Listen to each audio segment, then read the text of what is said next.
sore dok. Perkenalkan saya Dindi, saya dokter yang bertugas hari ini. Dengan Ibu siapa? Saya Ari dok. Ibu Arya. Ibu Arya usianya berapa tahun Ibu? 19 tahun dok. 19 tahun. Pekerjaannya apa Ibu?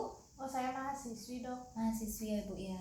Nah Ibu, tadi kan saya sudah menanyakan beberapa hal. Saya juga sudah menanyakan keluhan yang Ibu rasakan.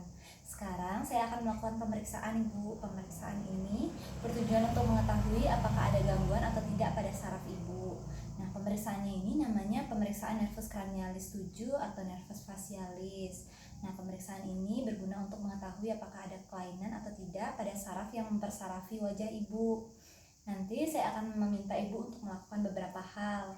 Kita akan melakukan pemeriksaan otot wajah Ibu, kemudian kita akan juga melakukan pemeriksaan refleks, kemudian kita juga akan melakukan pemeriksaan menggunakan stetoskop, kemudian kita juga akan melakukan pemeriksaan dari rasa atau lidah Ibu, dari kelenjar air mata dan juga kelenjar air lidahnya Ibu. Nah nanti Ibu ikuti saja arahan dari saya. Mungkin pemeriksaannya ini agak sedikit kurang nyaman Ibu, tapi Ibu jangan khawatir. Sampai di sana apakah ada yang ingin Ibu tanyakan? Tidak dok. Baik, kalau tidak ada yang ingin Ibu tanyakan, apakah Ibu bersedia? Bersedia dok. Baik, kalau Ibu bersedia, kita mulai pemeriksaannya Ibu ya. Nah, saya akan mencuci tangan terlebih dahulu ya Bu ya. Permisi Ibu. Ya silakan dok. Baik Ibu, kita mulai pemeriksaannya ya Bu ya. Untuk pemeriksaan pertama, kita lakukan pemeriksaan untuk otot-otot wajahnya ya Bu ya. Pemeriksaannya dari pemeriksaan otot wajah saat istirahat. Kita lihat apakah ada lipatan dahi. Biasanya terdapat pada orang tua. Kita lihat apakah simetris atau tidak. Kemudian kita lihat apakah alisnya simetris atau tidak. Sudut matanya apakah simetris atau tidak. Kemudian sulcus nasolabialisnya apakah simetris atau tidak. Kemudian kita lihat juga sudut bibirnya apakah simetris atau tidak. Pada pemeriksaan ini kita juga lihat apakah ada gerakan involuntar atau tidak, seperti misalnya ada tik, kemudian spasme dan juga gerimis. Selanjutnya Ibu bisa dikerutkan dahinya. Kita lihat apakah Ibunya bisa melakukan atau tidak dan juga simetris atau tidak. Selanjutnya Ibu bisa dinaikkan alisnya. Kemudian Ibu bisa ditutup matanya. Ibu, sekarang saya akan mencoba membuka mata Ibu ya. Ibu bisa berusaha tutup kuat-kuat ya Bu ya. Kuat ya Bu ya. Nah, sekarang Ibu apakah bisa meringis? Sini saya lihat simetris ya Bu ya. Kemudian bisa mencuci Ibu. Nah, simetris ya Bu ya.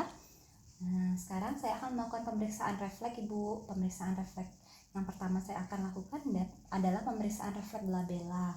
Nah, Ibu bisa lihat lurus ke depan. Lurus saja ke depan ya Bu ya. Saya akan melakukan ketukan pada daerah glabella. Normalnya pasien akan menutup mata, namun setelah beberapa ketukan, maka pasien akan tetap membuka matanya. Namun positif apabila pada saat mengetuk terus-menerus, pasien terus-menerus menutup mata. Selanjutnya kita periksa refleks Choptak ya Bu ya. Nah, pada refleks Choptak ini diperiksa dengan mengetuk menggunakan jari atau palu refleks pada di depan liang telinga. Atau kita juga bisa mengukur dari liang telinga sampai ke bibir, kita bagi 3, kemudian kita ketuk di sepertiga yang di dekat dengan liang telinga. Siap ya. Kita lihat apakah ada kontraksi dari otot facialis atau tidak. Normalnya tidak ada kontraksi dari otot facialis, namun positif apabila ada kontraksi dari otot facialis.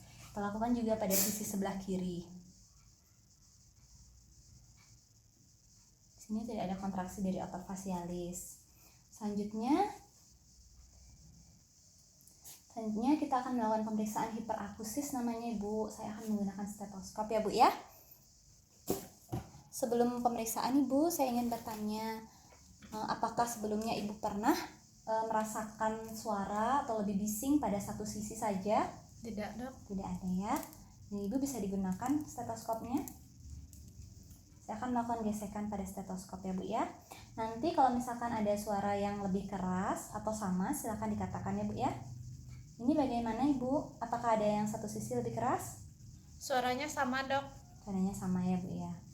Normalnya itu memang suaranya sama atau tidak ada hiperakusis, namun abnormal atau positif apabila ada hiperakusis, satu sisi lebih keras suaranya. Selanjutnya saya akan melakukan pemeriksaan pada lidah ibu ya Bu ya. Saat pemeriksaan saya minta ibu untuk mengeluarkan lidah ya Bu ya. Saat pemeriksaan ibu jangan bicara, jangan menelan, kemudian jangan masukkan lagi lidahnya agar tidak menghamburkan hasil pemeriksaan. Nanti saya akan menempelkan rasa-rasa. Nanti ibu bisa sebutkan rasa apa yang ibu rasakan dari sini ya Bu ya.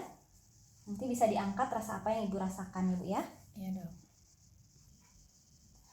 Ibu bisa minta tolong dikeluarkan lidahnya.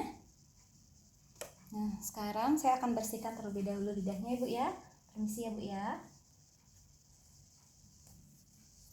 Kemudian saya akan meneteskan rasa-rasa Ibu ya. Ibu bisa diangkat rasa apa?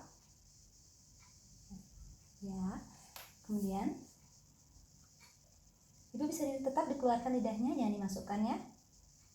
Rasa apa Ibu? Bisa tetap dikeluarkan lidahnya. Saya bersihkan lagi ya Bu ya.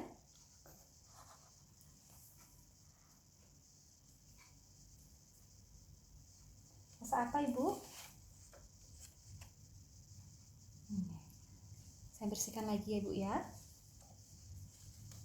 Dikeluarkan lidahnya.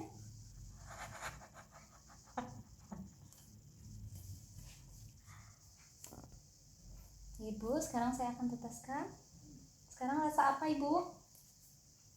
Ya. Ya Ibu, pemeriksaannya telah selesai. Nah, dari hasil pemeriksaan normal ya Bu ya. Ibu bisa dengan benar merasakan rasa-rasa yang saya berikan. Tadi ada rasa asam yang saya kasih dengan cuka, kemudian asin yang saya kasih dengan garam, kemudian ada manis yang saya kasih dengan gula, dan pahit yang saya kasih dengan kina. Sekarang kita lanjutkan pemeriksaannya Ibu ya. Lanjutkan pemeriksaan kelenjar air mata.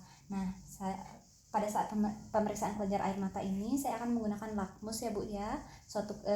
Bentuknya seperti kertas, warnanya merah. Nah, saya akan masukkan ke bawah kantong matanya Ibu. Nanti Ibu bisa mengedip, tapi jangan menutup dengan kuat-kuat ya Bu ya. Nanti kita lihat apakah lakmusnya itu berubah warna atau tidak. Pada pemeriksaan menggunakan lakmus ini, Ibu bisa angkat ke atas matanya.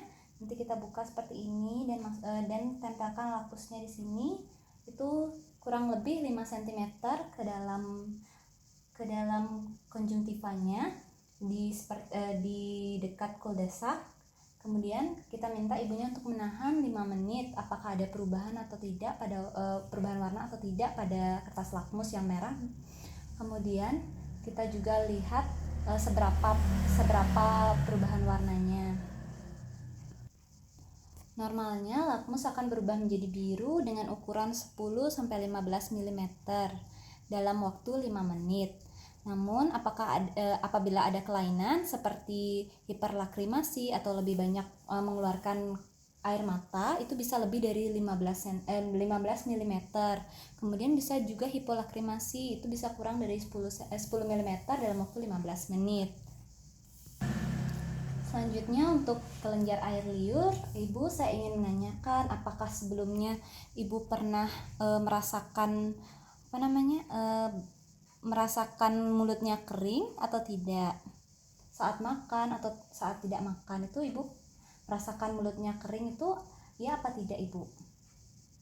Enggak dok. Enggak. Biasa aja. Berarti kalau tidak merasakan kering mulutnya, kemungkinan Ibu tidak ada gangguan dari fungsi dari produksi air liurnya Ibu ya. Baik Ibu, pemeriksaannya sudah selesai. Dari hasil pemeriksaan yang tadi kita lakukan, itu tidak ada kelainan pada saraf yang mempersarafi wajah Ibu. Nanti mungkin kita akan lakukan pemeriksaan lain itu untuk menentukan apakah di mana kelainan yang Ibu rasakan. Sampai di sana apakah Ibu mengerti? Mengerti dok. Apakah ada yang ingin ditanyakan Ibu? Oh, sejauh ini belum dok. Belum ya. Baik Ibu, terima kita akan lanjutkan pemeriksaan lanjutannya, Ibu ya. Selamat sore, Ibu. Sore dok, makasih.